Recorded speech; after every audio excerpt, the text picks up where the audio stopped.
We now move to the main event of the day. A person needs no introduction among us, but for those who was new, Mr. Nidhi Mogan sir was born in Madurai, 1958, a civil engineer from College of Engineering Gindi, headed Vaigare Group at the young age of 22. மொத்தம் இந்த உலகத்தில் 195 நாடுகள் இருக்குது. Under his leadership, Vaigare Group has business relationship with 70 countries. Vaigare is Madurai born, Indian raised and globally spread corporate entity. Under its stewardship, Vaigare Group has ventured into various verticals, which includes Vaigare Chemicals India, Vaigare Agro Products, Vaigare Animal Nutrition. Mr. Nidhi Mogan sir has won recognition as exemplary contribution to the industry to his leadership. Some are winner of prestigious Solvent Extractors National Association National Award as the highest processor of rice bran in India for the past 14 consecutive years. Largest exporter of potassium chloride from India, second largest exporter of soil substrate from India, and is a distinguished alumnus award from the Alumni Club of Anna University in Chennai for his business leadership and development for entrepreneurship and sports. He's got Dronacharya Award from TiE Chennai for his contribution to society through years, and received Gold Award for Federation of Indian Export Organization as top one-star exporter in the southern region from Honorable former Vice President of India, Sri Venkaiah Naidu. He has held and continues to hold several key positions at various prestigious institutions: Chairman, Young Entrepreneur School, former President, Tamil Nadu Chamber of Commerce and Industries, Honorary Treasurer, Solvent Extractor Association of India, Mumbai, Charter Member of Industry Entrepreneurship, TiE Chennai, Mentor, Temple City Badminton Club, Madurai, and member, American Oil Chemist Society in US. Beyond business front, he always wanted to give back to society. He is a firm believer that knowledge is the best endowment one can give another, and is immense himself in the editing and development of Young Entrepreneur School with 27 chapters and growing with more than 3,750 plus members. Ms. Nidhi Mogan sir is a person of more wisdom. Sir, stage is all yours, and share his journey and business wisdom with us. Thank you. Full hall, huh? Good evening all. Good. Ilam Tholil Munivor Mayathan, Chennai chapter 1, 2 and 3. Thalavargal, Thiru Ishwaran, my friend, has not joined. Mr. Ishwaran, Mr. Murugesan and Mr. Venkat Kanna, the presidents of the 3 chapters. And the past president of Yes Chennai, my friend Nadesan, the vice chairman of Young Entrepreneur School, Mr. Rajkumar, the vice presidents of the chapters, Mr. Anand, Mr. Surya Kumar, Mr. Krishnamurthy Simon, the secretaries of the chapters, Mr. Kalaiselvan, Mr. Deenadayalan, Mr. Balaji, and the treasurer of the chapters, Mr. Vasudevan, Mr. Lokesh Balraman, Mr. Murugan. திரளாக இங்கு கூடியிருக்கும் இளம் தொழில் முனைவோர் மையத்தின் உறுப்பினர் பெருமக்களை உங்கள் அனைவருக்கும் எனது மாலை வணக்கங்கள். எனக்கு இந்த சென்னைக்கு வரணும்னா கொஞ்சம் பயம். நான் படித்தது இங்கே தான் படித்தேன், பட் இருந்தாலும் கொஞ்சம் பயம். Because when stalwarts like brother Natesan and எல்லாரும் ராஜ்குமார் இருக்கிறாங்க.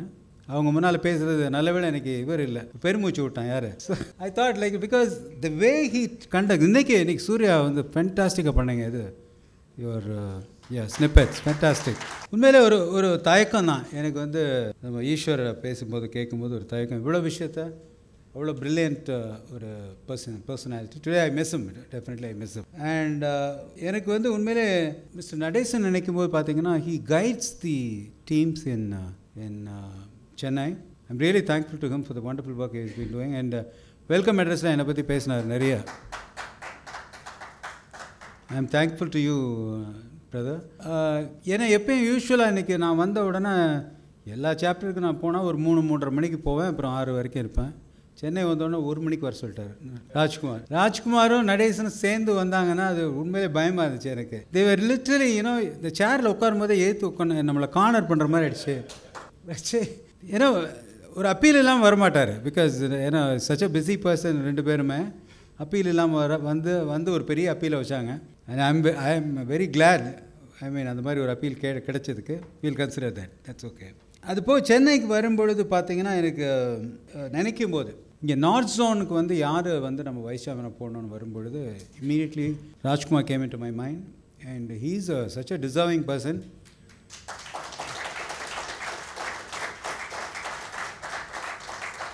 அவர் சென்னை 2, சென்னை 3, காஞ்சிபுரம், அண்ட் சென்னை 4 அடுத்து பேசிகிட்டு இருக்கிறாரு. அதெல்லாம் நீங்கள் எல்லாம் கனவுல கூட நினச்சி பார்த்துருக்க முடியாது.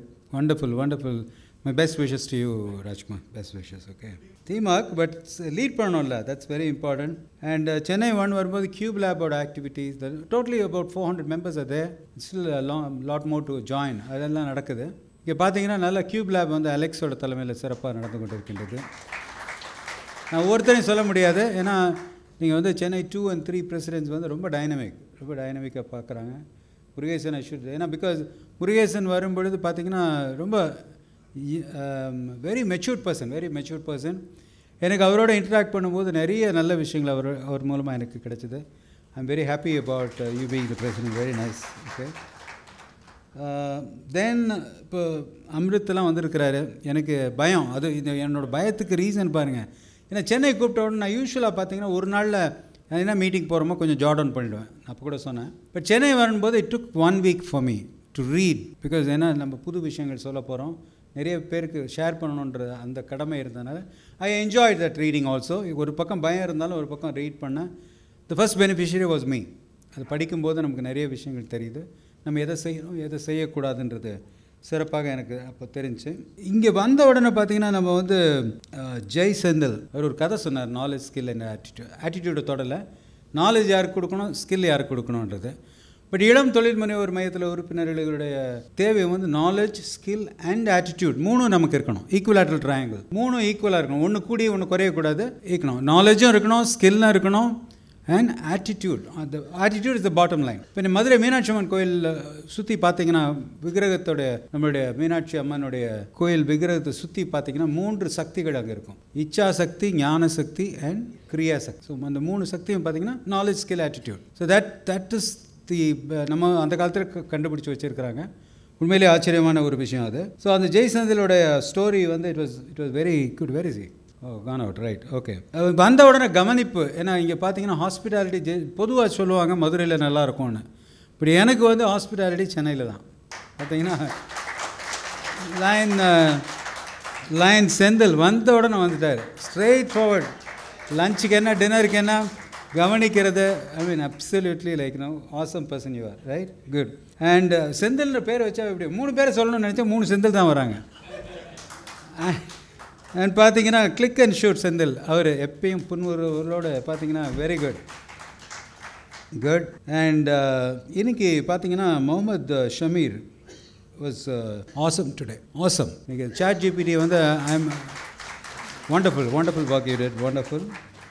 அண்ட் ஏன்னா அந்த எக்ஸல் ஷீட்டை அனலைஸ் பண்ணுறதுக்குள்ளே போட்டு பார்க்கலான்றது நானும் யூஸ் பண்ணிகிட்டு இருக்கிறேன். பட் அந்த இதெல்லாம் நியூ டெக்னிக்ஸ் நிறைய கொடுத்தீங்க. அது அவர் கொடுத்ததில் பார்த்தீங்கன்னா டெக்னாலஜியை பற்றி பேசினா கூட he went into connecting the management with technology. That's more important. நீங்கள் டெக்னாலஜி தெரியாமல் இருக்கிறது ஒரு பக்கம், டெக்னாலஜியை யூஸ் பண்ணுங்கள். எதுக்காக? for the benefit of your improving the managing capability of the business. That's more important. எல்லா ஃபங்க்ஷன்ஸையும் தொட்டார் அவர் சுற்றி பார்த்தீங்கன்னா. அது பின்னால் இருக்கிறவனுக்கு அவ்வளோ தெரிஞ்சிருக்காது. I would recommend all of you to get his presentation and then go through that. Right? Okay. நல்லா பண்ணீங்க முகமது, நல்லா பண்ணீங்க. Very good. And power through applied knowledge Manoj. Awesome. நீங்கள் வந்து பேச தெரியாதுன்னு சொல்லிவிட்டு நல்லா பேசுனீங்க. Very good.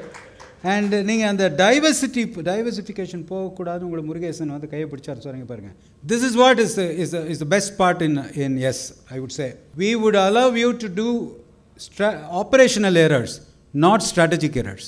ஸ்ட்ராட்டஜிக் எரர் விழுந்தீங்கன்னா சிக்கினீங்கன்னா எந்திரிச்சு வர்றதுக்கு 15 வருஷம் ஆகிடும். ஆப்ரேஷனல் எரர் நீங்கள் தப்பு பண்ணுறீங்க, ஒரு மெட்டீரியல் வாங்குறீங்க, இம்போர்ட் பண்ணுறீங்க, தப்பாக வந்துருச்சு, no issues, you can always bounce back. But if your direction is wrong, that is very bad. And இன்றைக்கி மனோஜ் வந்து நல்ல டைவர்சிஃபிகேஷன் நிறுத்தினாங்கன்னு சொன்னீங்க. அது பார்த்தீங்கன்னா அலைட் பிஸ்னஸ் மாதிரி தெரியும். அதை வந்து you have identified it very well. Appreciate you. Good work Murugesan. நீங்களும் நிறுத்திட்டீங்க. ஃபிலாசபிஸ் படி இருக்குதா அப்படின்னு பார்த்துட்டு இருக்க சொல்கிறீங்க. That's a good way of thinking true. Very good. And Surya வந்து இன்றைக்கி ஸ்னிப்பெட்ஸ் அழகாக எடுத்தீங்க. ஸ்வீடனுக்கே கூப்பிட்டு போயிட்டு வந்த மாதிரி இருக்குது. ஒரு ட்ரிப்பை கூப்பிட்டு போன மாதிரி இருக்குது. I mean, so every country is looking at India that way. India is a potential partner for any country to export their products. Any country you take. Sweden now is trying to quadruple the amount of trade between India and Sweden. அவர் சொன்னதில் ரொம்ப ஆச்சரியமாக நல்லா இருந்துச்சு, நல்ல விஷயங்கள். Innovation இண்டெக்ஸில் நம்ம 70% second top 10ல் 3. India is 40, but Sweden top 2ல் இருக்கிறாங்க 10 வருஷமா. Is it okay? That's good. நிறைய நல்ல விஷயங்கள் இன்றைக்கி கற்றுக்கிட்டோம். ஸ்பாட்லைட்டில் Karthik, Gopinath and Christopher, you all made a good job. And I was thoroughly enjoying. கீழே உட்காந்து எல்லாத்தையும் பார்க்குறதுக்கு அவ்வளோ நல்லா இருந்துச்சு. And now it's my time to give you back. பார்த்துலாமா பிஸ்னஸ் விஸ்டம் என்ன சொல்ல போகிறோம் அப்படின்னு பார்த்துலாமா? Okay, good. இப்போது லேர்னிங் ஃப்ரம் ஓன்ஸ் மிஸ்டேக். நம்மளே ஒரு தப்பு பண்ணுறோம், அது மூலமாக கற்றுக்கிறது நம்ம ஸ்மார்ட்னு சொல்லுவோம். தவறு ஒரு தடவை பண்ணிட்டா இனிமேல் பண்ணாமல் இருக்கிறது ஸ்மார்ட். பட் மற்றவர்கள் தவறு மூலமாக கற்றுக்கொண்டு நம்ம தவறு பண்ணாமல் இருப்பது இஸ் வைஸ். ஸோ நம்ம ஸ்மார்ட்டாக இருக்கணுமா வைஸாக இருக்கணுமா? ஸ்மார்ட்டாகவும் இருக்கணும், வைஸாகவும் இருக்கணும். நம்ம மிஸ்டேக் மூலமாகவும் நம்ம கற்றுக்கணும், மற்றவர்கள் மூலமாக வரக்கூடிய பிரச்சனைகளுக்கும் நம்ம கற்றுக்கொள்வது ரொம்ப முக்கியம். ஸோ இப்போ நம்ம சாப்டர்ஸ்க்கு வர்றாங்களே ஸ்பீக்கர்ஸ், நம்ம ஸ்பீக்கர்ஸ் பார்க்குறோம். காஃபி வித் சிஇஓ போகிறோம். நிறைய படித்த நிறைய சக்ஸஸ்ஃபுல்லாக இருந்த பிஸ்னஸ் மேனை பார்க்கும் பொழுது நான் உங்களெல்லாம் என்ன கேட்டுக்கிறேன்னா, நீங்கள் அவங்க எப்படி சக்ஸஸை கொண்டு வந்தாங்கன்னு கேட்குறத விட எந்த இடத்துலலாம் இடறி விழுந்தார்கள், ஒரு மாதிரி தவறு எல்லோரும் பண்ணியிருப்போம், அதில் எப்படி அவங்க கரெக்ட் பண்ணிக்கிட்டாங்கன்றதை நம்ம கேட்கக்கூடிய ஒரு சூழல் நம்ம இருக்கணும். நம்ம ஆஃபீஸ் பேரர்ஸ்க்கும் சொல்கிறேன், members also, when you want to when you R interacting with people, யாரோ நல்ல சக்ஸஸ்ஃபுல்லாக இருந்த பிஸ்னஸ் மேனை பார்க்கும்பொழுது நீங்கள் கேட்க வேண்டியது, ஏதாவது தவறுகள் உங்களுடைய இதில் பண்ணியிருந்தீங்களா, அதை எப்படி நிவர்த்தி பண்ணீங்க அப்படி கேட்கலாம். கேள்வியை கேட்கும்போது நிறைய இன்புட்ஸ் நமக்கு அங்கே தான் லேர்னிங் இருக்குது. இன்றைக்கி I am trying to attend only that. இப்போது ரீசன்ஸ் ஃபார் ஃபெயிலியரை நம்ம கொஞ்சம் தெரிஞ்சுக்கணுன்றது ஒரு முக்கியம். இப்போது நம்ம இன்றைக்கி என்னெல்லாம் பார்க்கலான்னா, முதல்ல we learn a little bit about startup companies, how they have done, how they have failed, many have won and all. Startup companies போடுங்களேன், நெக்ஸ்ட் இது போட முடியாது. ஸ்டார்ட்அப்ஸ்னால் என்னங்க? ஸ்டார்ட்அப்ஸ்னால் என்ன? இப்போது ஒரு ப்ராடக்டோ சர்வீஸையோ நம்ம எடுத்து முழுசாக வெற்றி அடைஞ்சு முழுமையாக இருக்கக்கூடிய பிளான் இருக்காது. அது பார்த்தீங்கன்னா பிஎம்சின்னு பேசணும், business model canvas. What is business model? ஒரு பொருளையோ ஒரு சேவையோ நம்ம எடுத்து ஒரு மார்க்கெட்டில் கொடுத்து அதன் மூலமாக பணம் ஈட்டுவது தான் அந்த பிஸ்னஸ் மாடல். பிஸ்னஸ் மாடல்னா தான் அதை எப்படி செய்கிறோம். ஒருத்தர் உற்பத்தி செய்து விற்பார், ஒருத்தர் ட்ரேட் பண்ணுவார், ஒருத்தர் கமிஷன் மாதிரி வாங்குவாங்க. அது மாதிரி ஒவ்வொரு பொருளோ சேவையோ வச்சு எப்படி பணம் சம்பாதிக்கிறதுன்றது தான் பிஸ்னஸ் மாடல். அந்த பிஸ்னஸ் மாடல் கேன்வாஸ்ன்றது அந்த மாடலை எப்படி நம்ம ஒரு 9 கட்டத்துக்குள்ளே அடக்கி எப்படி பார்க்க வேண்டும், எப்படி ஒரு சமையல் செய்யும் பொழுது நம்ம எல்லா பொருளையும் எடுத்து வச்சுட்டு சமையலுக்கு ரெடி ஆகிறோமோ, அது மாதிரி business model canvas is something where you prepare everything, எல்லாத்தையும் ரெடி பண்ணி வச்சுட்டு அப்புறம் சமையலுக்கு இறங்குறது. பிஸ்னஸ் ஆரம்பிக்கிறதுக்கு முன்னால் முதல்ல பிஎம்சி போடணும், அதுக்கு அடுத்து அதோடு சேர்ந்து அதனுடைய பட்ஜெட்டை போட தெரியணும். அது போடுறது தான் நம்ம ஒர்க் ஷாப் 2 நாள் ஒர்க் ஷாப் நம்ம நடத்துகிறோம். ஸோ அப்போ பிஸ்னஸ் ஸ்டார்ட் அப்ஸ்ன்றது பார்த்திங்கன்னா ஃபுல்லி டெவலப்ட் மாடலாக இருக்காது. ஏதோ ஒரு ஆரம்பம், ஒரு நல்ல ஐடியா இருக்குது, இது விற்றுரும் அப்படின்னு ஒரு ஐடியாவோட வச்சுக்கிட்டு, ஆனால் முழுசாக பணமும் இருக்காது. அதான் அந்த மாதிரி கம்பெனிகள் தான் ஸ்டார்ட் அப்ஸ்னு ஆரம்பிக்கிறாங்க. எப்படி நீங்கள் ஸ்விக்கி, ஜொமேட்டோலாம் பார்க்கும்போது ஃபண்டிங் வெளியே இருந்து எடுக்கிறதுக்கு பார்க்குறாங்க. பணம் சொந்த பணம் இருக்காது, கேபிட்டலும் இருக்காது, லோனும் கிடைக்காது. அப்போ என்ன பண்ணணும்? You have to sell your shares. உங்களுடைய ஈக்விட்டியை ஒரு போர்ஷனை கொடுத்து ஒரு ஏஞ்சல் இன்வெஸ்டர் முதல்ல வருவார், அல்லது ஒரு வெஞ்சர் கேபிட்டலிஸ்ட் வருவார், அல்லது கடைசி ஐபிஓ பப்ளிக் இஷ்யூ போகிறோன்னா அதுவும் போகலாம். பட் அதுக்கு முன்னால் சில ஸ்டேஜஸை கடந்து போகிறது தான் ஸ்டார்ட் அப்ஸ்ன்னு சொல்கிறாங்க. ஸ்டார்ட் அப்ஸ் பார்த்தீங்கன்னா இந்தியாவில் பார்த்தீங்கன்னா லாட் மெனி நெக்ஸ்ட் இந்தியாவில் பார்த்தீங்கன்னா கிட்டத்தட்ட 4th position last year. Okay, 75,000 startups இருக்குது. கிட்டத்தட்ட 7.5 லட்சம் பீப்புளுக்கு மேலே தேர் கிவிங் எம்ப்ளாய்மெண்ட்டாக. இந்தியா வேர்ல்ட்லே 4th லார்ஜஸ்ட் ஸ்டார்ட் அப் இருக்கக்கூடிய கண்ட்ரி. இதெல்லாம் ஸ்டாட்டிஸ்டிக்ஸ், ஸ்டார்ட் அப்ஸ் இருக்குது. நெக்ஸ்ட் ஓகே, நான் ஒரு லிஸ்ட்டை எடுத்தேன், ஒரு list of startups which have failed. ஏன்னா நம்ம இப்போ இன்றைக்கி என்ன பார்க்குறோன்னா, விஸ்டமில் என்ன பார்க்குறோம், மற்றவர்களுடைய தவறுகள் மூலமாக நாம் என்ன கற்றுக்கொள்ள போகின்றோம் என்பதை தான் நம்ம பார்க்குறோம். அப்படி பார்க்கும் பொழுது இந்த லிஸ்ட் ஆஃப் கம்பெனி கிட்டத்தட்ட 54 கம்பெனி எடுத்து பார்த்தீங்கன்னா எல்லா கம்பெனியும் ஃபெயில் ஆகிருக்கிறாங்க. அவ்வளோ ஸ்டார்ட் அப்ஸ். அதுக்காக ஜெயிச்ச கம்பெனியை நம்ம இப்போ பார்க்கல, தோத்த கம்பெனியை பார்க்குறோம். அப்படி பார்க்கும் பொழுது இப்போ இதை ஏன் அப்படி பார்க்குறோம்? தவறுகளை பார்ப்பது நம்ம நம்மளுடைய உறுதிமொழியில் என்ன சொல்கிறோம்? புறம் பேச மாட்டேன், புறம் பேசுவோரை தவிர்ப்பேன். இது புறம் கிடையாது. நம்ம மற்றவரை பற்றி அவங்க இல்லாதப்போ இப்போ பேசுகிறோம், அந்த கம்பெனிகளை பற்றி பேசுகிறோம். புறம் பேசலை. நம்ம என்ன பார்க்குறோம்? அவர்கள் செய்த தவறை மட்டும் பார்க்குறோம். நம்ம அவரை பற்றி அந்த தொழில் முனைபவரை நம்ம குறை பார்க்கலை. இங்கே குறை பார்ப்பது அந்த என்ன மாதிரி முடிவுகள் எடுத்தாங்க, என்ன சூழலில் எடுத்தாங்க, எப்படி அவங்க ஃபெயில் ஆனாங்கன்னு பார்க்குறோம். இது வெறும் ஆண்டர்ப்ரனரோட மிஸ்டேக்னால் மட்டும் தொழில் தேய்ந்து விடுவதில்லை, தோற்று விடுவதில்லை. பல சூழல்கள் என்ன நடக்குது என்வாயன்மெண்ட்டில் பார்த்தீங்கன்னா நிறைய மிஸ்மேனேஜ்மெண்ட்டு ஒரு பக்கம் இருந்தால் கூட most of the time aspirational problem. நான் நிறைய பெருசாக செய்யணும், பெருசாக வேகமாக ஓடணுன்ற அது ஒரு பிரச்சனை இருக்குது. Sorry, it's okay, okay. So அப்போ வந்து பார்த்திங்கன்னா சூழலுமே கவர்மெண்ட் பாலிசிஸ் இதெல்லாம் வந்து எப்படி வந்து நம்மளை அஃபெக்ட் பண்ணுதுன்னு பார்க்குறது தான் நம்மளுடைய முக்கியமான வேலை இன்றைக்கி. அதை பார்க்கும் பொழுது mismanagement and then one of the most important reason நான் இப்போ இதை படித்து பார்க்கும்பொழுது பார்த்தீங்கன்னா ஹை டெட்டு தாங்க. கடன் வாங்குறதன் மூலமாக தான் பல தொழில்கள் தோற்று விடுகின்றன. கடன் அதிகமாக வாங்குவது, கடன் வாங்கணும் ஆனால் தேவைக்கு அதிகமாக வாங்குறதுனால தான் பல தொழில்கள் நசிந்து போய்கின்றது. இப்போ ஸ்டார்ட் அப்ஸ்னு பார்த்தீங்கன்னா இப்போ இந்த எல்லா கம்பெனியும் நம்ம இப்போ பார்க்க போகிறதில்ல. அதில் வந்து ஒரு சில விஷயங்களை மட்டும் நம்ம பார்க்கலாம். ஓகே, ஸோ ஸ்டார்ட் அப்ஸ் எப்படி ஃபெயில் ஆனாங்கன்னு பார்ப்போம். அப்புறம் எஸ்டாப்ளிஷ் கம்பெனி எப்படி பேங்க்ரப்ட் ஆனாங்க அதை கொஞ்சம் பார்க்கலாம்.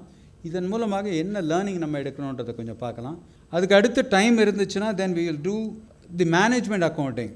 அமிர்தெலாம் வந்திருக்கிறாரு. ஓகே, மேனேஜ்மெண்ட் அக்கௌண்டிங் பற்றி கொஞ்சம் பார்க்கலாம். உங்களுக்கு ஒரு ஷீட் கொடுத்துருக்காங்களா என்னன்னு தெரியல, கொடுத்துருக்காங்களா? அப்போ இன்னும் கொஞ்சம் நேரத்தில் கொடுங்க, அது அப்புறம் கொடுக்கலாம். So management accounting and then my inputs again நான் ரெகுலராக கொடுக்குற இன்புட்ஸை வந்து நான் கொஞ்சம் பார்க்கலாம்னு நினைக்கிறேன்.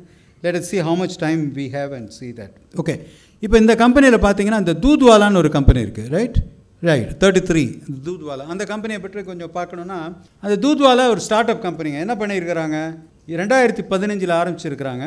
க்ரோத் ரேட் ஆரம்பத்தில் பார்த்தீங்கன்னா 250% ஆண்டிற்கு ஆண்டு டர்ன் ஓவர் கூடுது. நிறைய கஸ்டமர் அக்வயர் பண்ணுறாங்க. அவங்க என்ன பொருள் கொடுக்குறாங்க, பால், 70 வகையான பால், 70 வெரைட்டிஸ் ஆஃப் பால். அதோடு சேர்ந்து இது மூடினது இப்போ 2019, 4 ஆண்டு முடிஞ்சிருச்சுன்னா இதில் என்ன முக்கியமாக நம்ம கற்றுக்கிறதுக்கு இருக்குன்னா, ஏன்னா அவங்க மில்க் அண்ட் க்ராசரி டெலிவரி பிளாட்ஃபார்மில் இருக்கிறாங்க.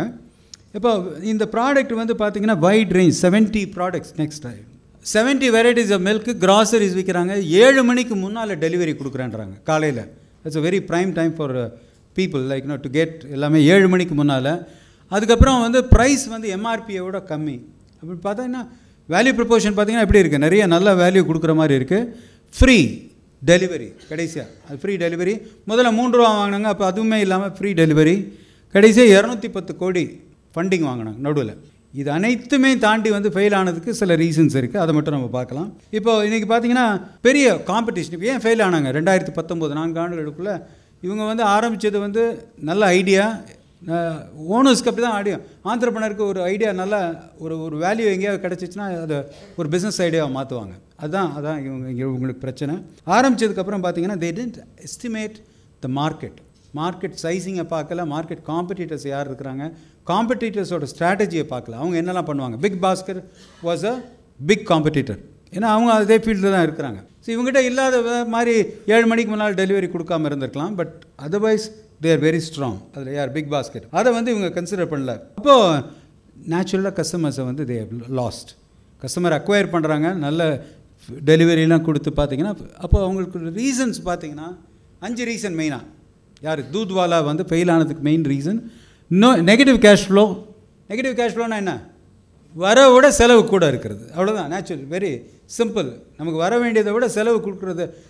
அதிக விலைக்கு வாங்கிட்டு குறைந்த விலையில் விற்றா என்ன ஆகும், you are making loss. Negative cash flow, no competitive advantage. என்ன இருக்குது, பால் 70 வெரைட்டி ஒருத்தர் கொடுத்தாருன்னா இன்னொருத்தரும் கொடுக்க போகிறாரு அதே ப்ராடக்ட் எடுத்துகிட்டு. So no competitive advantage. Lack of plan இல்லை. எவ்வளோ கேஷ் வேணும், எவ்வளோ பர்ன் ஆகும், மாதத்திற்கு மாதம் எவ்வளோ சம்பளம் போகுது, அதுக்கு பட்ஜெட் பண்ணுறதில்ல. இப்போ பண்ணியிருப்பாங்க, but not effectively they have not done. So lack of planning, wrong hiring, சரியான ஆட்களை வேலைக்கு எடுக்காமல் வைத்து விட்டார்கள். கடைசியாக ஓவர் டிபெண்டன்சி ஆன் ஃபண்டிங். யாரா பணம் கொடுப்பான் அப்படின்னு கேட்குறதுக்கு நம்ம நிற்கிறது மாதிரி. இப்போ இந்த 5 தவறு நடந்துட்டுருக்கு, ஒவ்வொன்றா பார்க்கலாம். நெக்ஸ்ட் மேனேஜ்மெண்ட் செலவு வந்து அவுட்ஃப்ளோ.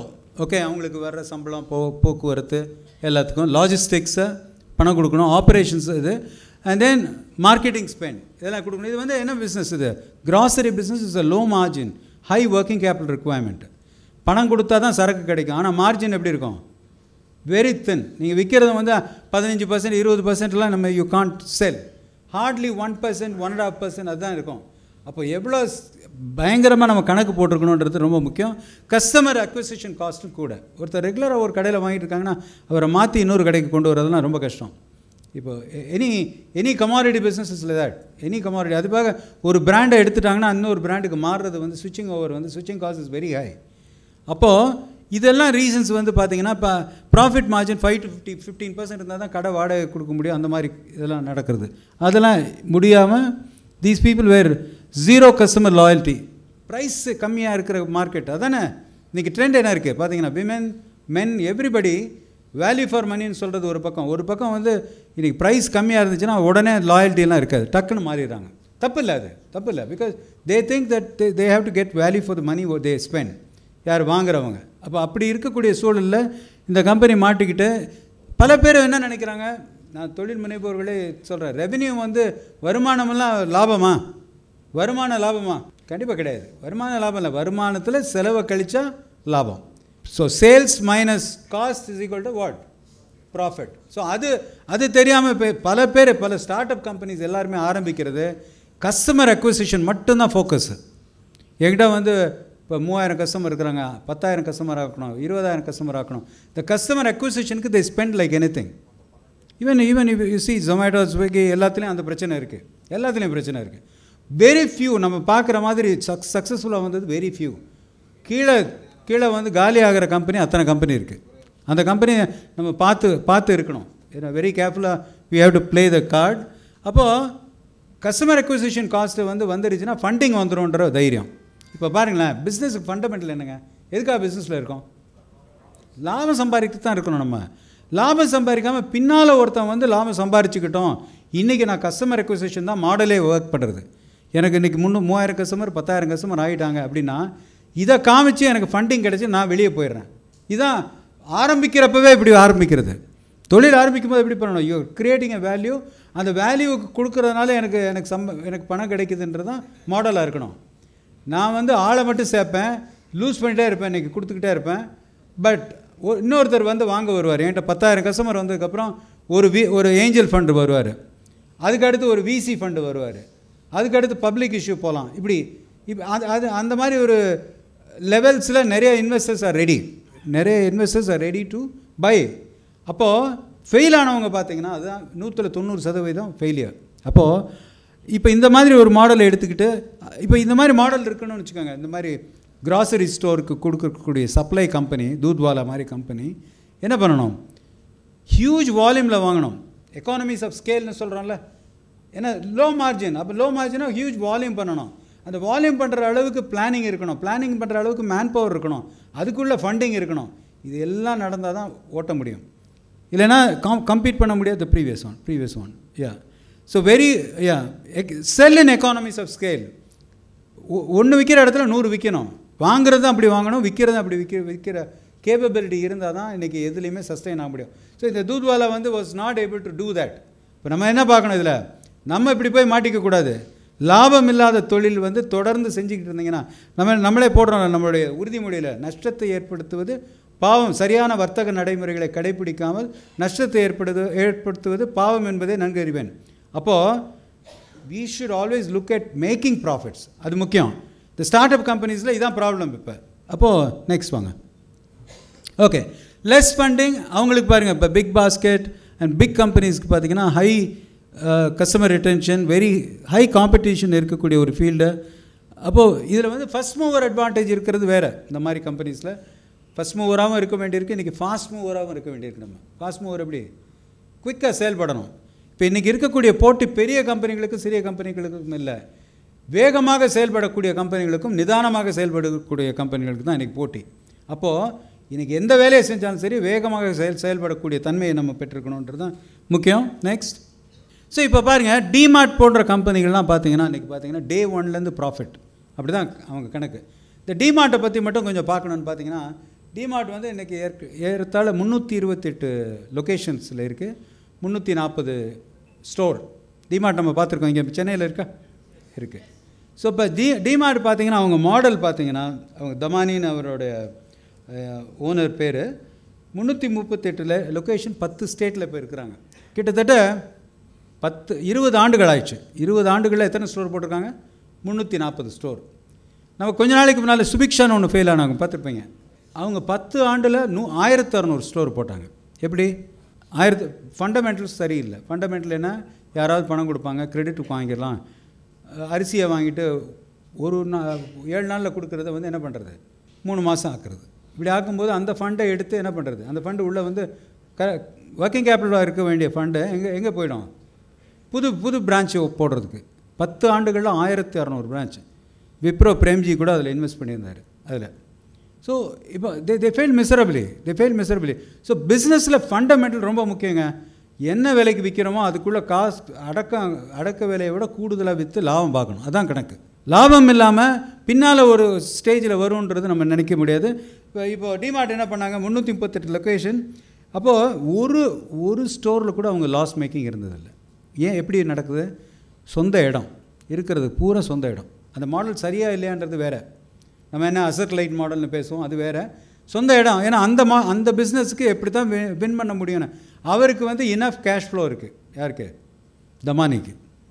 தமானிக்கு கேஷ் ஃப்ளோ இருக்குது. அவர் என்ன பார்க்குறாரு, சொந்த இடம் இல்லைன்னா நம்மளை காலி பண்ண சொல்லிக்கிட்டே இருப்பாங்க, லிட்டிகேஷன் வரும், நம்ம நினச்சபடி ஸ்டோரை வைக்க முடியாது, அது ஒரு மாதிரி இருக்கும். அப்போ கிடைக்காது நமக்கு கிரிட்டிக்கல் பிளேஸில். அப்போ என்ன பண்ணுறாங்க, எந்த விலை கொடுத்தாலும் அவங்க நினைக்கிற மாதிரி லொக்கேஷனில் ப்ராப்பர்ட்டியை வாங்குறது, நினைக்கிற மாதிரி அந்த சைஸில். கார் பார்க்கிங் இப்படி கொடுக்கணும். அந்த ஸ்டோருக்குள்ளே போய் பார்த்தீங்கன்னா தெரியும், எதில் ஸ்பெண்ட் பண்ணணுமோ அதான் ப்ராடக்ட்டில் மட்டும்தான் ஸ்பெண்ட் பண்ணியிருப்பாங்க. Rack, TV, AC, nothing. ஒரு எக்ஸ்ட்ரா வேகன்ட் ஃபீச்சரும் இருக்காது. உள்ளே பார்த்தீங்கன்னா வெறும் கடையில் பொருள் இருக்கும், ரேக்கில் இருக்கும், அவ்வளோதான். எம்ப்ளாயீஸ் கூட அந்த பில்லிங் கவுண்டர் கூட லிமிட்டடாக தான் இருக்கும். பெரிய க்யூவில் நின்று வாங்கணும்.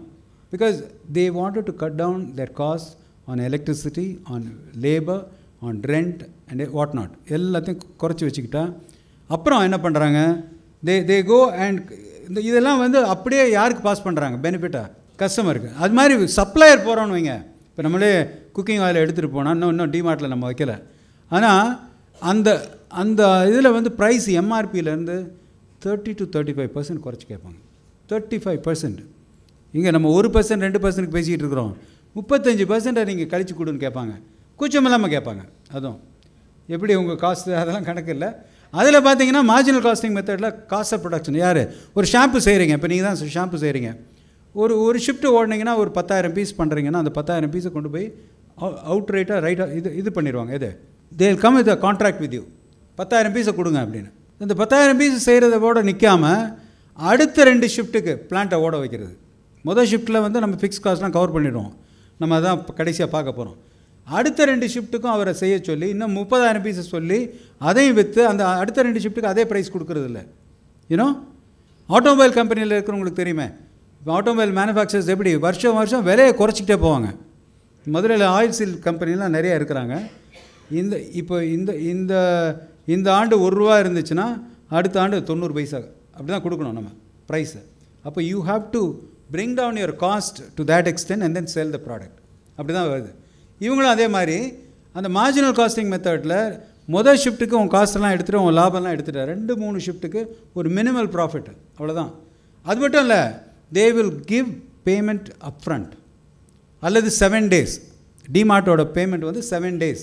இப்போ பார்த்தீங்கன்னா எந்த கடையில் அப்படி 7 days கொடுக்குறாங்க? Every one chase like 30 to 40, 50 days அப்படி வாங்குறாங்க. இந்த 7 days கொடுத்தோன்னே யார், மேனுஃபேக்சரர்ஸ்க்கு என்ன வரும், கேஷ் ஃப்ளோ வேணும், இம்மீடியட்டாக டிஸ்கவுண்ட்டை கொடுத்து வாங்க. அதில் இன்னும் அடிஷ்னல் டிஸ்கவுண்ட்டையும் they pass it on to the யார், கஸ்டமர்ஸ்.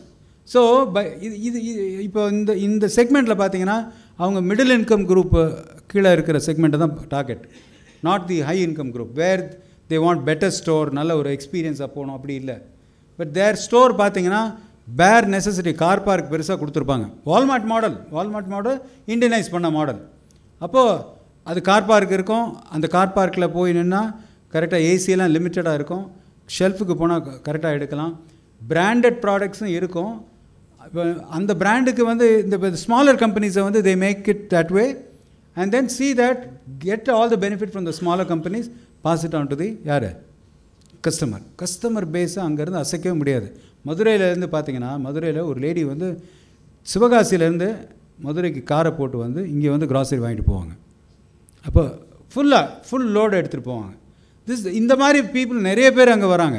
ஏன்னா வேல்யூ ஃபார் மணி இருக்குது, அந்த பிராண்டு குவாலிட்டி ஆஃப் த ப்ராடக்ட்லாம் நல்லா அஷ்யூர் பண்ணிடுறாங்க. அப்போது அந்த மாதிரி பண்ணும்பொழுது இன்றைக்கி பார்த்தீங்கன்னா ஃபினாமினல் க்ரோத் இன்றைக்கி. அவங்களுடைய ஸ்டெபிலிட்டி வந்து பார்த்திங்கன்னா யாருக்கும் இல்லை. பிக் பாஸ்கெட் கூட இருக்குமான்னு நான் சொல்ல மாட்டேன்.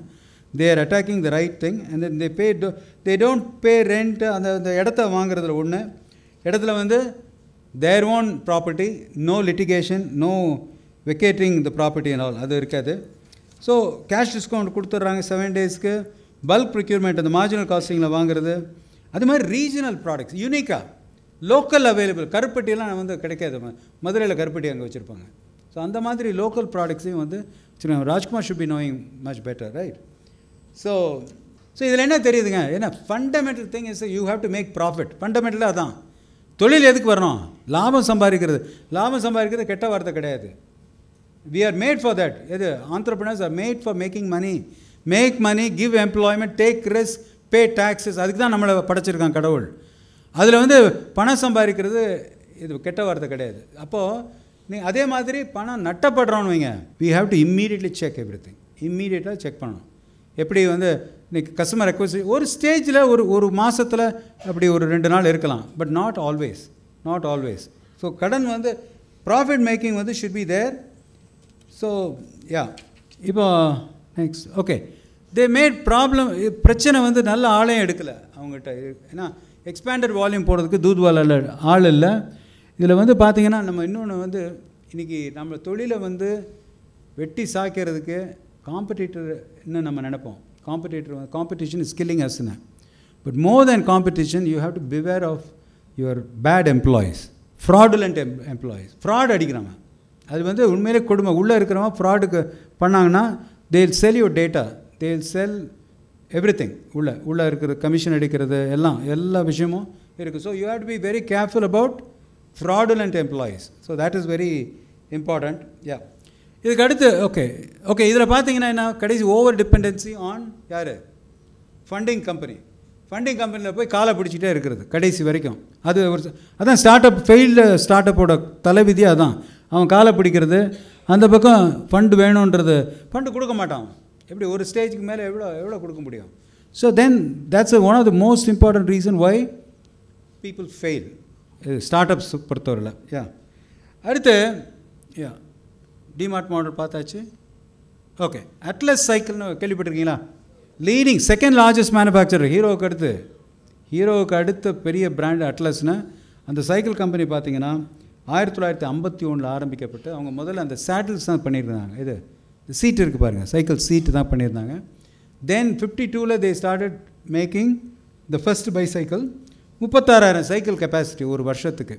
எந்த அளவுக்கு வளர்ந்தாங்கன்னா 31 லட்சம் சைக்கிள் ஒரு ஆண்டிற்கு செய்யக்கூடிய second largest. They were exporting to Myanmar, they were exporting to South Africa. நல்ல பெரிய மார்க்கெட். அது மட்டும் இல்லை, அட்ஜசன்சின்னு நம்ம சொல்கிறோம். ஒரு தொழில் பண்ணால் அதுக்கு அட்ஜசன்ட்டாக என்ன இருக்குது அப்படின்னு பார்க்கும்பொழுது இப்போ அதில் என்ன பண்ணாங்க, இந்த எக்ஸசைசிங் எக்யூப்மெண்ட் இருக்குது பாருங்கள், அதுக்கும் சைக்கிள் மாதிரி தானே செய்ய வேண்டியிருக்கு. So they did that equipment and then they exported further that. அது மட்டும் இல்லை, நல்ல பிஸ்னஸ் மாடல். 1966 94 வரைக்கும் 6 போனஸ் இஷ்யூ கொடுத்தாங்க அந்த கம்பெனிக்கு. 6 போனஸ் இஷ்யூ. அப்படின்னா it was a good performing company until 1994.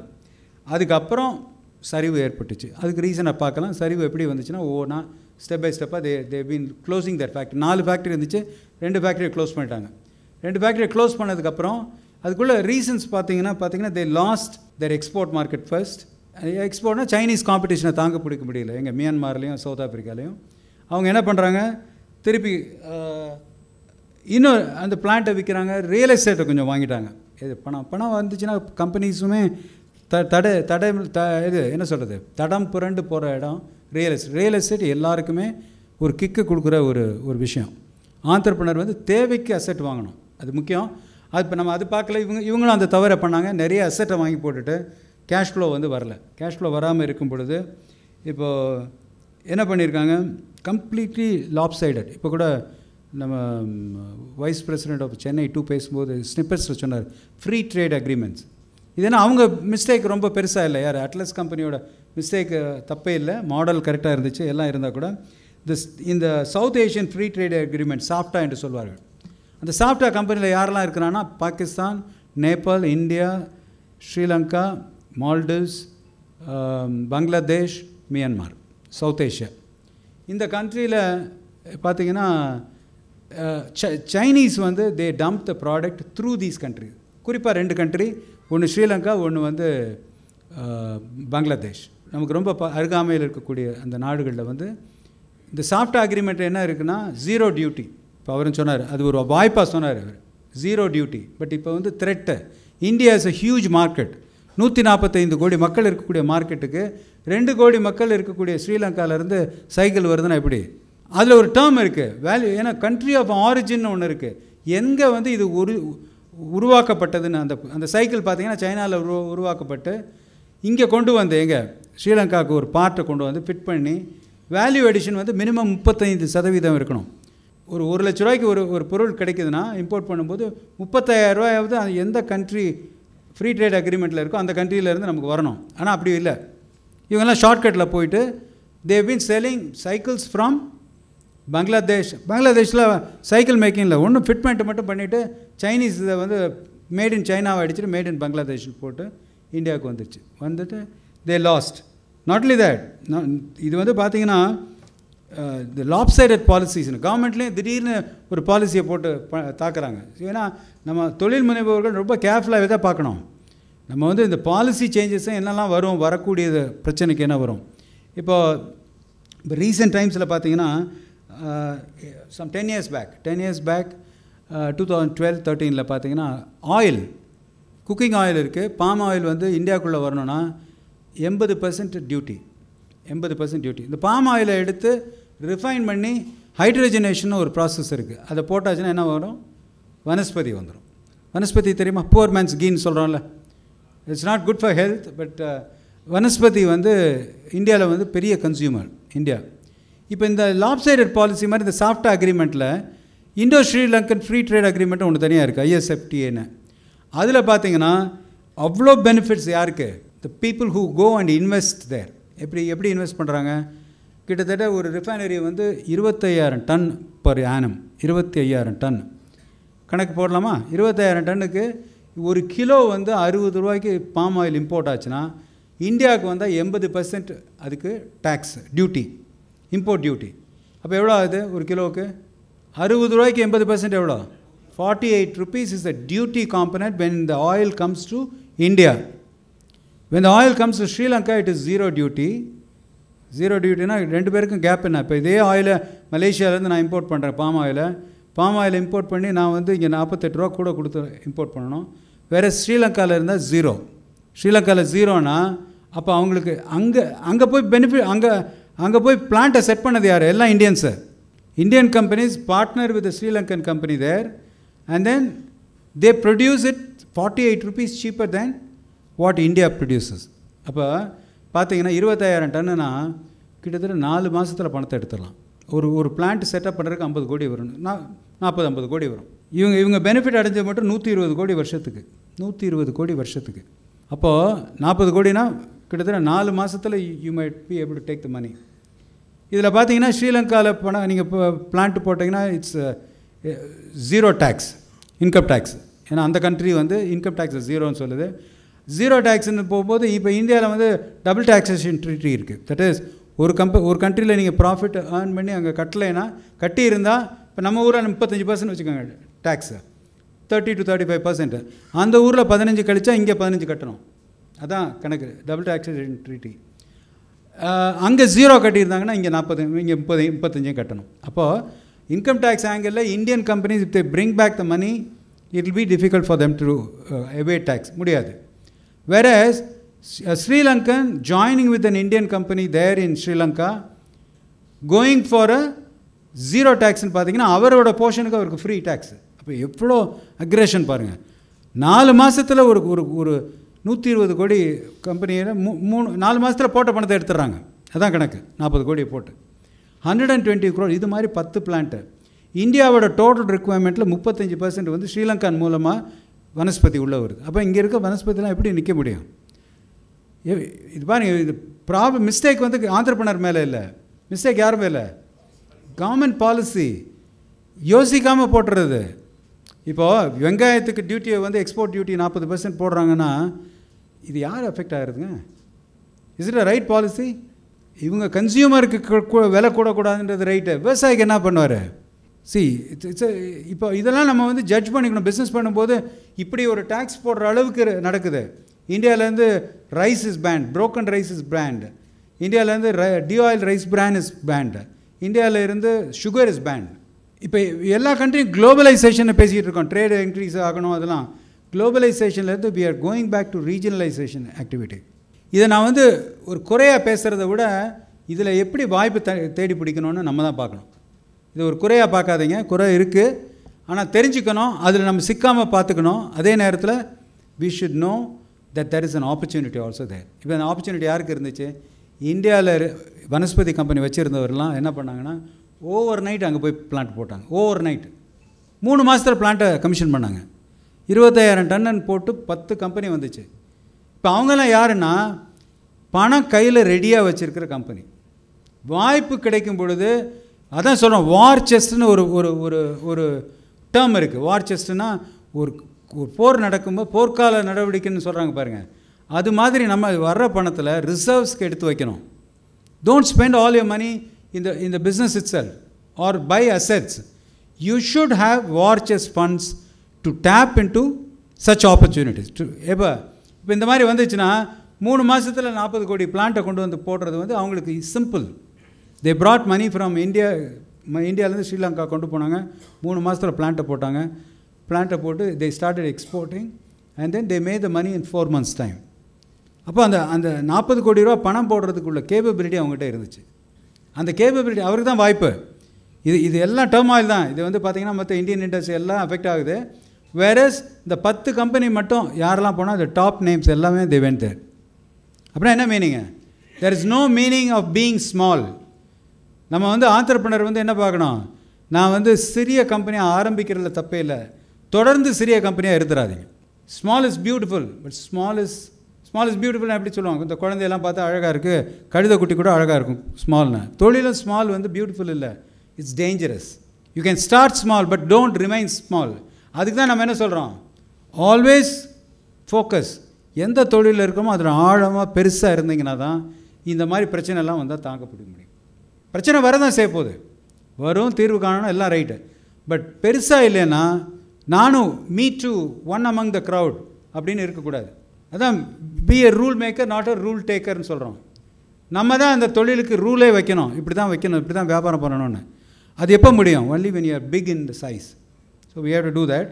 So இப்போ இதில் பார்த்தீங்கன்னா ஸ்ரீலங்கா வந்து rattled the vanaspati industry into Madurai into India rattle பண்ணிட்டாங்க. எல்லோரும் கடையை மூடுற மாதிரி ஆயிடுச்சு. கடைசி அப்புறம் they went back represented to the government. இவ்வளோ ரொம்ப ஷாலோவாக திங்க் பண்ணி போட்ட பாலிசி அது எதுக்காக போடுறது? அந்த கண்ட்ரியில் நமக்கு இன்னொரு காரியம் ஆகணும்னா இந்த ஐஎஸ்எஃப்டியை கொண்டு வந்து பண்ணுறது. பட் பண்ணாங்க, கரெக்டாக எடுத்து விட்டாங்க. தென் அகெயின் இப்போ அந்த யூனிட்லாம் டிஃபங்க்ட் ஆகிடுச்சு. யார் முதல்ல போனாங்கன்னா பணம் பார்த்துட்டு வந்துட்டாங்க. அந்த யூனிட் பூரா அங்கே கிடைக்கும். இப்போ போனீங்கன்னா ஒரு மியூசியத்தில் போய் பார்க்குற மாதிரி இருக்கும், அங்கே பிளான்ட்டெல்லாம் இருக்கும். So that is how it is. And yeah, Atlas cycle பார்த்துட்டோம். Okay, then biggest bankruptcies in India அது பார்க்கலாமா? பேங்க்ரப்சின்னா என்ன? திவால். கரெக்ட். இவங்கெல்லாம் பார்த்தீங்கன்னா எஸ்டாப்ளிஷ் கம்பெனிஸ். திவான் ஹவுசிங் ஃபைனான்ஸில் நல்ல பெரிய தொழில் பண்ணிக்கிட்டு இருந்த company. Essar steel, Lanco infra, Alok industries and Jet Airways, இன்னும் இருக்குது, பெரிய லிஸ்ட்டு போயிட்டே இருக்குது. இதில் பார்த்தீங்கன்னா திவான் ஹவுசிங் வந்து ஹவுசிங் ஃபைனான்ஸ் கொடுக்குற கம்பெனி. ஸ்மால் ஹவுசிங்க்கு Tier 2 Tier 3 கொண்டு போய் கொடுக்குற கம்பெனி. ஹெச்டிஎஃப்சி தெரியும் நமக்கு, ஹவுசிங் வச்சுருக்காங்க, லோன். இந்த திவான் ஹவுசிங் பார்த்திங்கன்னா நல்லா பண்ணிக்கிட்டு இருந்தாங்க. எப்படி 1 லட்சம் கோடி போச்சுன்னா 36,000 கோடியை வந்து என்ன பண்ணியிருக்காங்க? டைவர்ட் பண்ணியிருக்காங்க ஷெல் கம்பெனிக்கு. பெரிய கம்பெனி நல்லா வச்சுருக்கேன், ஷெல் கம்பெனிக்கு பார்த்து ரியல் எஸ்டேட்டில் பணத்தை போடுறது. இதில் வாங்கினது கடன் வாங்கின பணம், டெபாசிட்டர்ஸ்ட்டை வாங்கின பணத்தை வச்சு என்ன பண்ணணும்? கடன் வாங்கி கடன் கொடுக்கணும். கொடுத்து அவரோட தொழில் என்ன? வட்டிக்கு கொடுத்து வட்டி வாங்கணும். ஹவுசிங் லோனு செக்யூரிட்டி வாங்கியிருக்கலாம், இதானே? ஆனால் என்ன பண்ணுறாரு? வாங்கின பணத்தை, கடனை வாங்கின பணத்தை ரீரூட் பண்ணி இதில் ஷெல் கம்பெனிக்கு கொண்டு போய் ஓனர்ஸ் மட்டும் அங்கே பார்ட்னராக இருப்பாங்க. அதை எடுத்து தே பை ரியல் எஸ்டேட். ரியல் எஸ்டேட்டை வந்து இன்டென்ஷன்ஸ் கூட ஒரு டைம் என்ன நினைப்பாங்க எல்லோரும்? இதை நான் ரியல் எஸ்டேட் இருக்குது, அது விலை கூட போகுது, நல்ல ப்ராப்பர்ட்டி, இதை அடுத்து நான் விற்று திருப்பி கொண்டு வந்து ரூட் பண்ணிடுறேன், என் மேலே மிஸ்டேக் இல்லை அப்படின்னு நம்ம நினைக்கிறது. பட் ரியல் எஸ்டேட்டில் போய் சிக்கினா லிக்விடிட்டி உடனே வராது, தேவைப்படுற அன்னைக்கு இருக்காது. டெபாசிட்டர்ஸ்க்கு 900 கோடி ரூபா வட்டி கொடுக்கல. 900 கோடி ரூபா வந்து வட்டி கொடுக்கலன்னா என்ன வேணும்? டெபாசிட்டர்ஸ் என்ன பண்ணுவாங்க? ரிவால்வ் பண்ணிடுவாங்கல்ல. இம்மீடியட்டாக ரிவால்வ் பண்ணால் கவர்மெண்ட் என்ன பண்ணுவாங்க? உடனே ஆக்ஷன் எடுக்கிறாங்க. ஸோ 31,000 கோடியை ரீரூட் பண்ணி 900 கோடி கட்டாமல் இதெல்லாம் பண்ணும்போது இதில் வந்து பார்த்திங்கன்னா அவங்களோட ஈக்விட்டி ப்ரைஸு 97% குறையுது. 100 ரூபா இருந்த ஷேர் 3 ரூபாய் ஆகுது. அப்போது ஷேரையும் விற்க முடியாது மார்க்கெட்டில். They won't be able. எல்லாம் செக்கில் வந்து மாட்டிக்கிச்சு. ஸோ இதெல்லாம் பார்த்திங்கன்னா ஒரு 4-5 இயர்ஸில் வந்து இதை மாட்டி அப்புறம் ஆர்பிஐ வந்து they brought in insolvency and bankruptcy code, IBC. இதுக்கு முன்னால் பிஏஎஃப்ஆர்னு இருக்கும். எப்படின்னா சிக்கான கம்பெனியை அது வந்து போய் தீர்வு காண்றதுக்கு, ஏன்னா சிக்காச்சுன்னா யாருக்கு பணம் கொடுக்க மாட்டாங்க? முதல்ல பேங்கருக்கு கொடுக்க மாட்டாங்க, அடுத்து சப்ளையர்ஸ்க்கு கொடுக்க மாட்டாங்க, எம்ப்ளாயீஸ்க்கு கொடுக்க மாட்டாங்க. இப்படி எல்லா பக்கமும் கொடுக்காமல் போயாச்சுன்னா தென் பிஏஎஃப்ஆருக்கு போய் ஒவ்வொரு ரெசல்யூஷனாக முடித்து அதை வந்து திருப்பி ஓட வைக்கிறதுக்குள்ளே 25 வருஷம் ஆகிடும் கிட்டத்தட்ட பிஏஎஃப்ஆர். இப்போ இந்த ஆடிபிள் ஐபிசி கோட்னா ரொம்ப சிம்பிளராக government has brought in some good policies about taking over the bad companies. ஏன்னா இது சொத்து வந்து நாட்டினுடைய சொத்து. 1,00,000 கோடி போச்சுன்னு சும்மா கவர்மெண்ட்டை பார்த்துட்டு இருக்க முடியாது. ஸோ அதை வந்து எப்படியாவது ஆப்ரேஷனலாக கொண்டு வந்து அந்த வேலைவாய்ப்பை திரும்ப உருவாக்கணுன்றதுக்கு கொண்டு வந்த நல்ல ஸ்கீமை. இன்னும் அதுலேயும் சில ஹிக்கப்ஸ் இருக்குது. பட் அதை கொண்டு வந்துட்டு இப்போ இந்த திவான் ஹவுசிங்கை வந்து கடைசியாக பெருமல் குரூப்னு பாம்பேயில் இருக்கிறாங்க. தே டுக் இட் ஓவர். அந்த தொழிலை அவங்க நேமை மாற்றிக்கிட்டு கொண்டு போயிட்டுருக்குறாங்க. இப்போ எஸ்ஆர் ஸ்டீல் வந்து எஸ்ஆர் குரூப் நமக்கு தெரியும், பெட்ரோலியமில் இருந்தாங்க, பவர் செக்டரில் மெயினாக இருக்கிறாங்க. அவங்க பார்த்திங்கன்னா கிட்டத்தட்ட 50,000 கோடி அவங்களுடைய பேங்க்ரப்ட் அவ்வளோ கோடி பணம் போயிருக்கு. இதில் வந்து பார்த்திங்கன்னா முதல்ல 2002 வந்து அவங்களுக்கு வந்து ஒரு இதே மாதிரி பிரச்சனை வரும்போது, தொழிலில் ஒரு பிரச்சனை வரும்போது கிட்டத்தட்ட 2,800 கோடியை ரீஸ்ட்ரக்சர் பண்ணியிருக்காங்க பேங்க்கில். What is restructuring? வருஷத்துக்கு இவ்வளோ பாக்கி கொடுக்கணும் அப்படின்னா வட்டியும் கூட்டிகிட்டு இருக்கும், ரீபேமெண்ட்டும் கொடுக்கணும். அதை வந்து கொடுக்க வேண்டிய நேரத்தில் கொடுக்க முடியாமல் பேங்க்கிட்ட அட்ஜஸ்ட் பண்ணி பேசி நெகோஷியேட் பண்ணி ரேட் ஆஃப் இன்ட்ரெஸ்ட்டை கொஞ்சம் குறைக்கிறதா அல்லது கொஞ்சம் இன்ட்ரெஸ்ட்டை வெய் பண்ணி வாங்கி அதை அடுத்து 5 ஆண்டுகளை நான் கொடுக்குறேன் அப்படின்னு சொல்லி ரீஸ்ட்ரக்சரிங் பண்ணப்போ they came out of it. ஆனால் the company was very over ambitious. பார்த்திங்கன்னா எடுத்து சாய்க்கணும், பெரிய விஷயங்களாக செய்யணும் அப்படின்றது மாதிரி போய் கடன் வாங்க ஆரம்பித்தாங்க. ஏறத்தாழ கிட்டத்தட்ட 42,000 கோடி அவங்க வாங்கின கடன். அந்த 2,200 கோடி எங்கே இருக்குது? அவங்க டெட் இருந்தது. இப்போ 42,000 கோடி. இந்த 42,000 கோடி சர்வீஸ் பண்ணுறதுக்கு வேலை பார்க்கணுமா இல்லையா? அதில் வந்து ப்ராப்ளம் வருது. அவங்க என்ன நினச்சாங்கன்னா ஸ்டீல் ப்ரைஸ் கூட்டிக்கிட்டே இருக்கும் அப்படின்னா ஒரு பெரிய ஃபால். ஸ்டீல் ப்ரைஸ் கமாடிட்டி தானே, ப்ரைஸ் விழுந்துச்சு, கம்ப்ளீட்டாக ஷேட்டர்ட். அது மட்டும் இல்லை, அவங்க வந்து புது பிளான்ட் போடும்போது அதுக்கு natural gas government environment approvals வர்றதுலாம் லேட் ஆகுது. அது மட்டும் இல்லை, நேச்சுரல் கேஸ் அவங்களோட ஸ்டீல் ப்ரொடக்ஷனுக்கு நேச்சுரல் கேஸ் வேணும். $3 இருந்தது ஒரு MMBTU என்று சொல்வார்கள். ஒரு யூனிட்னு வச்சுக்கோங்க, மில்லியன், அது வேணாம், ஓகே, தட் இஸ் ஒரு MMBTUக்கு $3 இருந்தது, $9 ஆயிடுச்சு.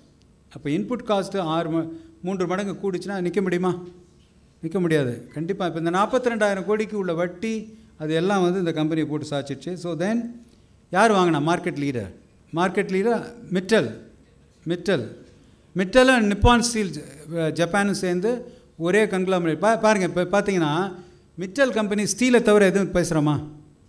தே are focusing on their own main core strength. Mittal நிப்பானும் அப்படியே பார்த்தீங்கன்னா நிப்பான் ஸ்டீல் பெயிண்ட் வந்து வேறு டிவிஷனாக இருக்கலாம், பட் நிப்பான் ஸ்டீல் வந்து பார்த்திங்கன்னா வேர்ல்டு ரினவுட். அவங்க வந்து 2nd and 3rd பொசிஷனில் இருக்கிறாங்க. Then they got in to it. அப்போ இங்கே ஒரு பிரச்சனை இருக்கும் பொழுது யார் வாங்க வர்றா? யார் எஸ்டாப்ளிஷ் கம்பெனியோ, யார்கிட்ட வார் செஸ்ட் இருக்கோ, யார்கிட்ட பணம் ஒரு சொடக்கு போகிற நேரத்தில் பணத்தை எடுத்துகிட்டு வர முடியுமோ அவங்களுக்கெல்லாம் இது ஒரு பெரிய வாய்ப்பு. எஸ்ஆர்சியில் எடுத்தது அவங்களுக்கு 42,000 கோடி பற்றி கவலை இல்லை. அவங்க என்ன வேல்யூ பண்ணுறாங்களோ அந்த பணம் தான் கொடுக்க போகிறாங்க. 25,000 கோடி பேசியிருந்தாங்கன்னா 25,000 கோடி கொடுத்து வாங்கிட்டு போயிடுவாங்க. வாங்கிட்டு போனால் அந்த அசெட்டை க்ரியேட் பண்ணோன்னா 75,000 கோடி ஆகும். 1/3 ப்ரைஸில் அடிச்சுட்டு போகிற அந்த. அப்போது அது எப்போ நடக்கும்? இதெல்லாம் எப்போ நடக்கும்னா only when you have enough money. இந்த பக்கம் பார்க்கணும், அந்த பக்கம் பார்க்கணும். இந்த பக்கம் ஃபெயிலியருக்கு ரீசன் அதிகமான அம்பிஷியஸ், கடன் அதிகமாக வாங்கி போட்டது, நீ நினச்ச மாதிரி அப்ரூவல்ஸ் வாங்க முடியல, நீ நினச்ச மாதிரி கேஸ் கிடைக்கல, நீ நினச்ச மாதிரி ப்ரைஸ் உன் ப்ராடக்ட்டுக்கு கிடைக்கல. இதெல்லாம் இவங்க பார்க்க விட்டது எஸ்ஆரில். நிப்பான் ஸ்டீல் என்ன பண்ணுறாங்க? நிப்பான் and மிட்டலும் They come and buy the asset for 1/3 price. இன்றைக்கி புதுசு போடுறத விட 30% போட்டுட்டா எவ்வளோ காம்படிட்டிவ் ஆகிடும் அது.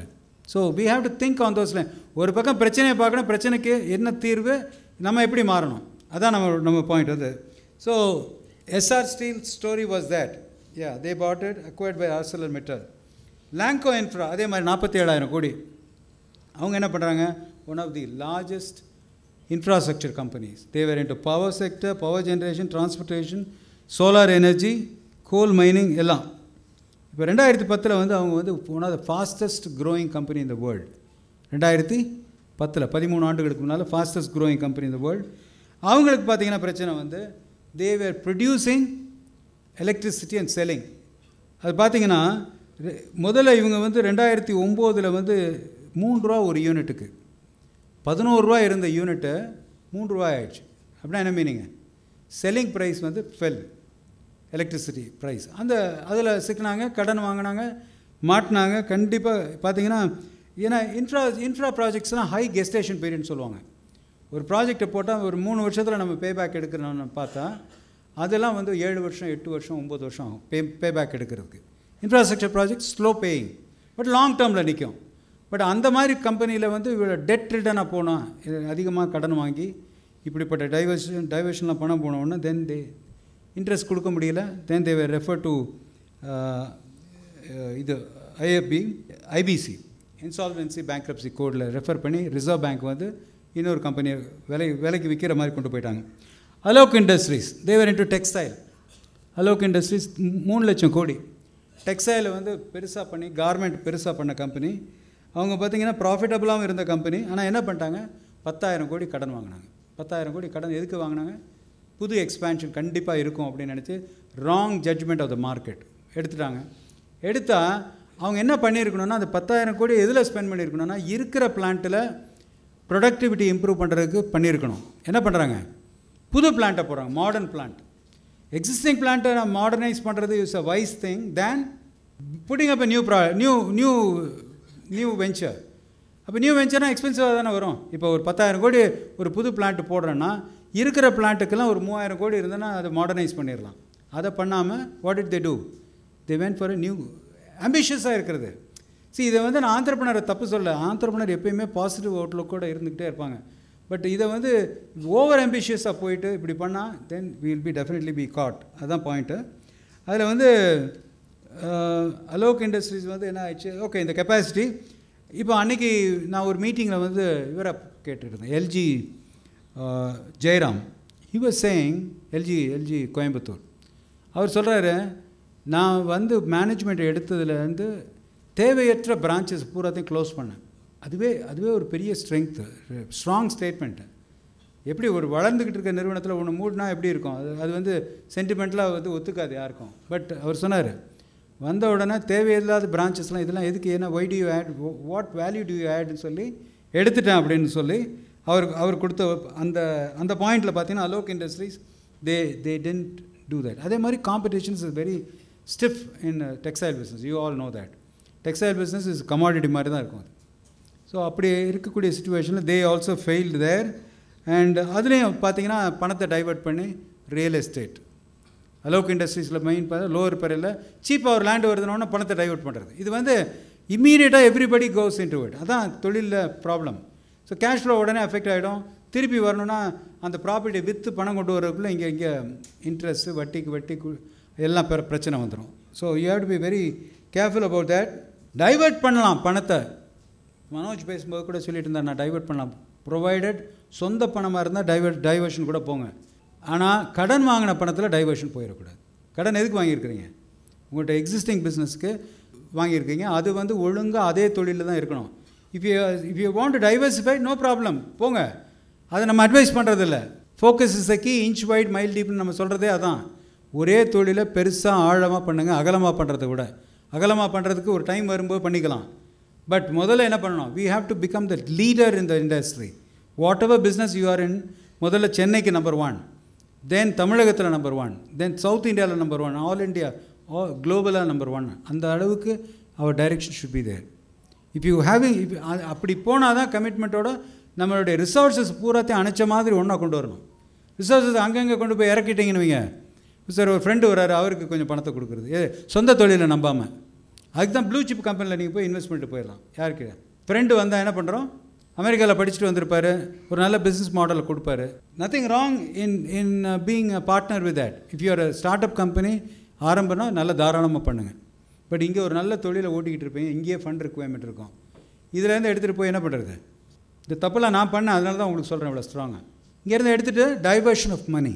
டைவர்ஷன் ஆஃப் மணியில் வந்து you will not be able to pick there. அதில் இருக்கிற தொழிலில் பெருசாகவும் இருக்க முடியாது, புது தொழிலே ஸ்டார்ட் அப்பாக இருப்போம். It is very difficult.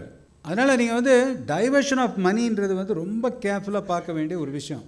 சொந்த பணம் நிறைய இருக்குது, எனக்கு ஒரு பெரிய ப்ராப்பர்ட்டி விற்றான், நிறைய பணம் வந்துச்சு, அதில் நான் இன்னொரு தொழில் ஆரம்பிக்கிறேன்னா கூட பண்ணுங்கள். But not out of borrowed funds. இந்த ஃபெயிலியர்ஸ் எல்லாத்துக்கும் ரீசன் பார்த்தீங்கன்னா பாட்டம் லைன் டெட்டு. எல்லாத்துக்கும் டெட்டு, வட்டி. பேங்க் மட்டும் வளரும். இங்கே பேங்கர்ஸ் யாரும் இருக்குமா? பேங்க்கு மட்டும் வளருங்க, வட்டிக்கு கொடுத்து பக்காவாக பண்ணுவாங்க. ஸோ நீங்கள் தொழில் செய்கிறவர்னா எதெல்லாம் ரிஸ்க் பண்ணுறீங்க? பர்சனல் கேரண்டி கையெழுத்து போடுறோமா? இந்த பேப்பரில் எத்தனை கையெழுத்து போடணும்னு தெரியும், அது கூட படிக்க கூட கிடையாது, வந்தவொடனே எல்லாத்தையும் கையெழுத்து போடுறோமா? So debt is a killing factor. The most critical thing is again not the government policy, not the environment. Environmenட்டை நம்ம பார்த்துக்கிட்டு வரணும். இந்த கேஸ் ப்ரைஸ்லாம் கூடிச்சுன்னா என்ன பண்ண முடியும்? ஸ்டீல் பிளான்ட்டு $3 இருக்கக்கூடிய கேஸு $9 ஆச்சுன்னா இன்புட் காஸ்ட் இஸ் ஹை.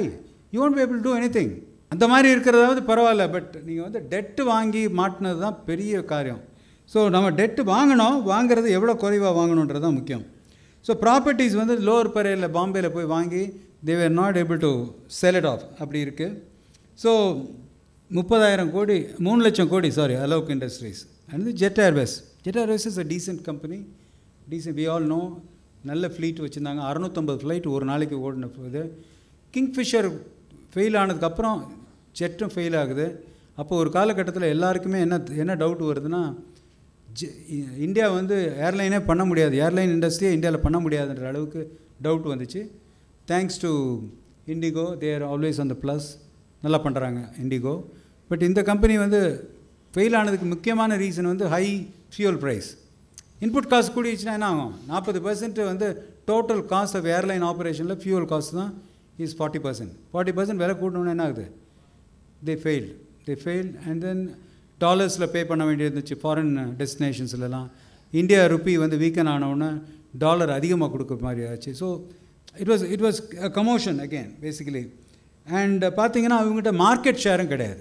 யார் 650 ஃப்ளைட் ஒரு நாளைக்கு விட்டுருந்தா கூட இப்போ இந்தியன் மார்க்கெட் பார்த்தீங்கன்னா எப்படி இருக்குன்னா, கிங்ஃபிஷர், ஏர் டெக்கன், இவர் நரேஷ் ஜெட் ஏர்வேஸ், தென் இவங்க கம்பெனி எல்லாருக்குமே பார்த்தீங்கன்னா யாருக்குமே ஒரு 15% மேலே மார்க்கெட் ஷேர் இல்லை. You have to be a market leader. இப்போ இதே ஜெட்டுக்கு வந்து மார்க்கெட் 60% மார்க்கெட் வச்சுருந்தாங்க. நீங்கள் they would have dictated the business. அதான் be a rule maker not a rule டேக்கர்னு சொல்கிறோம். ரூல் மேக்கர் அவங்க வர்றதுக்கு முன்னாலே இந்த மிஸ்ஆப் நடந்துருச்சு. யாருக்கு? Jet Airways. ஜெட் ஏர்வேஸுக்கு வந்து முக்கியமான காரணம் வந்து is because of the fuel cost plus in addition to that they tend have the market. ஏன்னா ப்ரைஸை வந்து இப்போ நான் 3000 ரூபாய்க்கு டிக்கெட் கொடுக்குறாங்க, 7000 ரூபாய்க்கு இருந்தால் தான் பிரேக் ஈவன் ஆகும். அப்படின்னா 7000 ரூபாய்க்கு வைக்கிறதுக்கு இவங்க மார்க்கெட் லீடராக இருந்தால் வைக்கலாம். இப்போ இல்லைன்னா என்ன ஆகிடும்? மற்றவங்க போனால் இவங்க சீட்ஸ் கேப் வருமா இல்லையா? ஐ தான் வித் யூ. இப்போது நம்ம கன்க்ளூஷனுக்கு இந்த ஏரியாவுக்கு பார்க்கும்பொழுது என்ன வருதுன்னா, ஃபஸ்ட்டு வந்து நம்ம காசிப் பண்ணல. இதில் வந்து நிறைய விஷயங்கள் வந்து நல்ல விஷயங்கள் நடந்திருக்கு. நல்ல விஷயங்கள் யாருக்கு? அக்வயர் பண்ண வந்தவங்களுக்குலாம் நல்ல விஷயம். ஒரு கெட்டுப்போன கம்பெனியை வாங்குறதுக்கு ஒருத்தர் வராருன்னா அது நல்ல விஷயம். அவங்களுக்கு நம்ம கற்றுக்க வேண்டியது, நம்ம அப்படி வாங்க முடியுமான்னு பார்க்கணும். அட்லீஸ்ட் நம்ம வந்து இந்த ட்ராப்பில் விழுந்துடக்கூடாது. இது டெட் ட்ராப்பில் மிக முக்கியமான காரணம் வந்து இதுக்கு வந்து முக்கியம். நான் திரும்ப சொல்கிறேன், இந்த வேல்யூபிள் லெசன் ஒன்று எடுக்கணும்னா கடன் வந்து அளவோடு வாங்கணும். Dead equity TOL/TNW. டெட் ஈக்விட்டினா என்ன? கடன் எவ்வளோ, சொந்த பணம் எவ்வளோ, அது எவ்வளோ இருக்குதுன்னு பார்க்கணும். அது மாதிரி total outside liability by total net worth, அதுக்கு ஒரு கணக்கு இருக்குது. நீங்கள் அமிர்த் இருக்காரு, அவர்கிட்டலாம் கேட்டுக்கலாம் எவ்வளோ இருக்கணும்னு. இதெல்லாம் கண்ட்ரோல்டாக ஆசைப்படலாம், நம்ம பெருசாக வளரணும்னு ஆசைப்படலாம். கடன் வாங்குங்க, பட் அளவோடு கடன் வாங்க வேண்டும் என்பது ரொம்ப முக்கியம். இப்போ டெட் கேபிட்டல் வந்து ப்ராஃபிட்டபிள் தான். என்கிட்ட ₹1 இருக்குது, ₹2 கடன் வாங்கிக்கிறேன், ₹3 கடன் வாங்கிக்கிறேன் அப்படின்னா 4 ரூபா மொத்த கேபிட்டல், கடன் ப்ளஸ் கேபிட்டல் சேர்த்து 4 ரூபா. இந்த 4 ரூபா இருக்கிற அதன் மூலமாக லாபம் ஈட்டக்கூடிய ப்ராபபிலிட்டி ஜாஸ்தி. கண்டிப்பாக டெட்டு வாங்குங்க. ஆனால் அது வந்து one of the riskiest move. அதை தெரிஞ்சுட்டு வாங்கணும். கடன் வாங்கிறது வளர்ச்சிக்கு வந்து உண்மையிலே ஏதுவாக இருக்கக்கூடிய ஒரு செயல்தான். ஆனால் அதை வந்து ரிஸ்கி சோர்ஸ் ஆஃப் ஃபைனான்ஸுன்றது நம்ம நினைக்கிறோம்.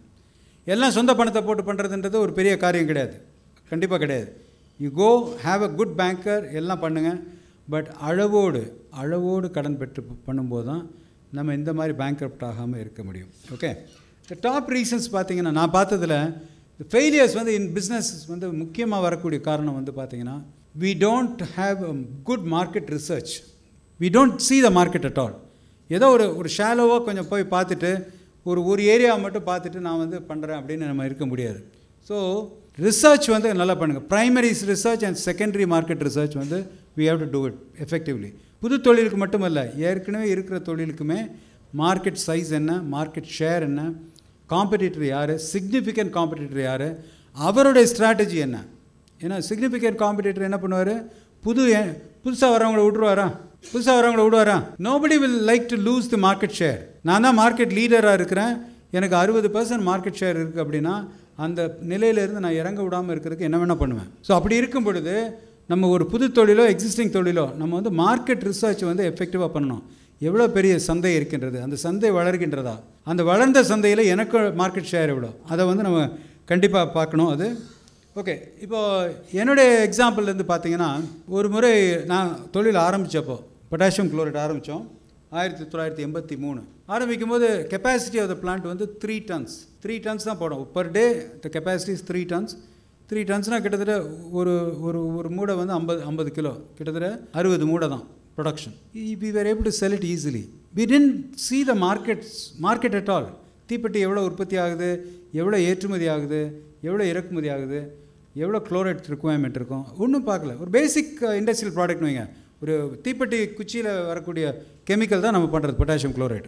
இப்போ மார்க்கெட்டே ரிசர்ச் பண்ணல, சும்மா காம்படிட்டர் ஒருத்தர் ஆரம்பிச்சிருக்கிறாரு, அவர் நல்லா பண்ணிகிட்டு இருக்காரு, நம்மளும் அப்புறம் ஃபாலோ பண்ணுறோம். தென் அடுத்து ஒரு பிளான்ட் போட்டோம், 9 tonsன்னு போட்டோம். அப்போயும் மார்க்கெட் ரிசர்ச் இல்லை, சும்மா என்ன போடுறது, நம்ம கெப்பாசிட்டி இவ்வளோ தான், போடுப்பா ஒரு கெப்பாசிட்டி போடு. இப்போது இன்றைக்கி today we are doing 33 tons per day, 33 tons. ஆனால் இன்றைக்கி மார்க்கெட் சைஸ் வந்து இப்போ நமக்கு குளோபலாக தெரியும். உலகத்தில் எங்கெல்லாம் இப்போ ஸ்வீடன் போட்டிருந்தார், ஸ்வீடன் மேட்சஸ் பற்றி போட்டிருந்தீங்க. ஸோ ஸ்வீடனில் எவ்வளோ உற்பத்தி ஆகுது குளோரைட்டு, சைனாவில் வந்து எத்தனை பிளான்ட் இருக்குது, எத்தனை குளோரைட் இருக்குது, who is the market leader, who is the எந்த மார்க்கெட்டுக்கு எவ்வளோ, all these things are available today. நீங்கள் ஆன்லைன்லேயே போய் பார்த்தீங்கன்னா ஒரு மார்க்கெட் ரிசர்ச், ப்ரைமரி ரிசர்ச் பண்ணோன்னா, செகண்டரி ரிசர்ச் பண்ணோன்னா இதெல்லாம் எடுத்துடலாம். ப்ரைமரி ரிசர்ச் நம்ம கொஞ்சம் லெக் ஒர்க் பண்ணணும்.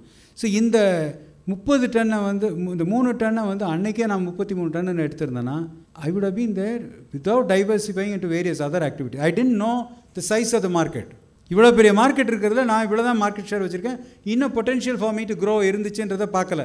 அதே மாதிரி தான் அந்த அரிசி தவிட்டு என்ன எடுக்கும்போது முதல் plant 60 ton per day, 60 tons per day was the production. What we did was 60 tons போட்டு 3 மாதத்தில் ஐயோ இது கெப்பாசிட்டியே இல்லையே, ரொம்ப கம்மியாக இருக்குது, நிறைய தவிடு கிடைக்குது, நிறைய ப்ராசஸ் பண்ணலாம்.